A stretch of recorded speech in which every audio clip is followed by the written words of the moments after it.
I'm Phil Knott and I'm a crofter on the Isle of Skye. The Isle of Skye, like many of the crofting areas, are classed as high nature value farmland. So the croft already had tree cover around about 40%, and we didn't want to add too much to that. But it's vital that we keep the open areas. We don't want to live in an enclosed woodland.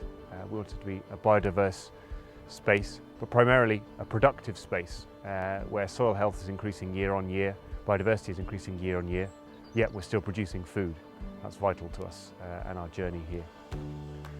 So maintaining the open spaces, we're keeping them as pollinator rich as we can.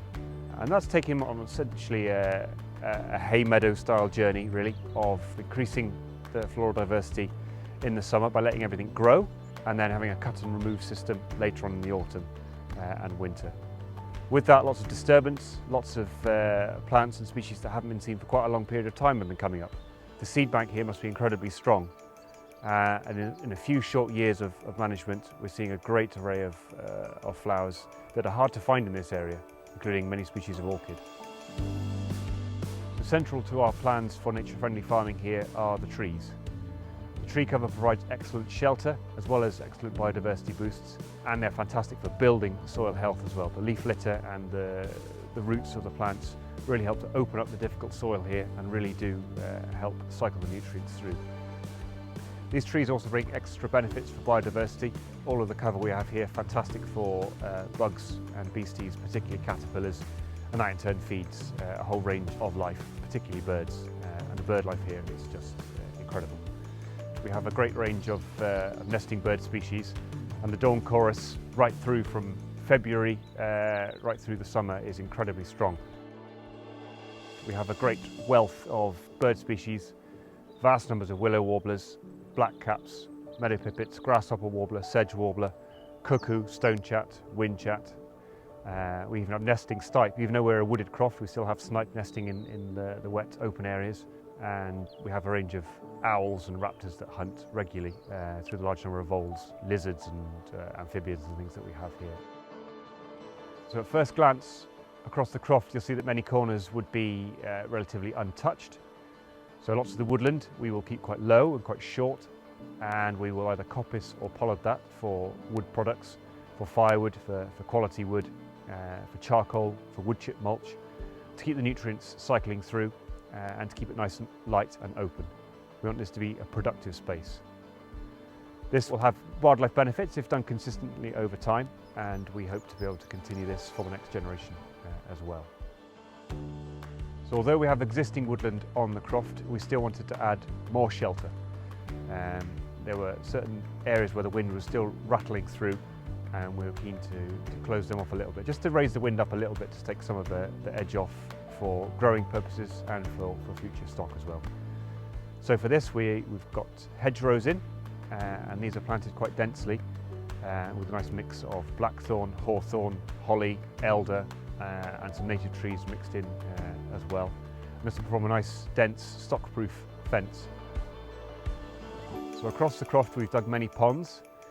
Here on Skye, with the geology we have, with the rainfall we have, all we had to do was dig the holes. We haven't had to line them or do anything special with it. The clay content and the underlying geology is such that the water just stayed put. And as I've heard with many stories of ponds, in the first year, like with ours as well, the amphibians, they find it no trouble at all. So frogs and toads in good numbers, and all range of little beasties and dragonflies can find it very quickly indeed. So we'll continue to add little ponds in here and there, some in full sun, some in shade, and of varying sizes as well. Typically just guided by the ground. If we've got a wet corner, it doesn't do any harm to add another pond into that mix at all. So our longer term plan here is to continue to build soil health through managing the open areas and the woodland in a nice sustainable fashion. This should build soil health year on year, and we'll get to a stage where we're happy to introduce stock into that in a low and sustainable density.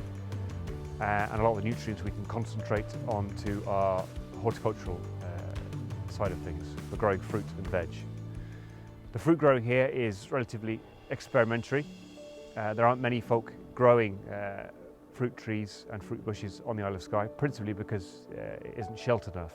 but our tree cover here has allowed for us to get a lot of fruit trees in, and we're already producing quite a range of fruit already.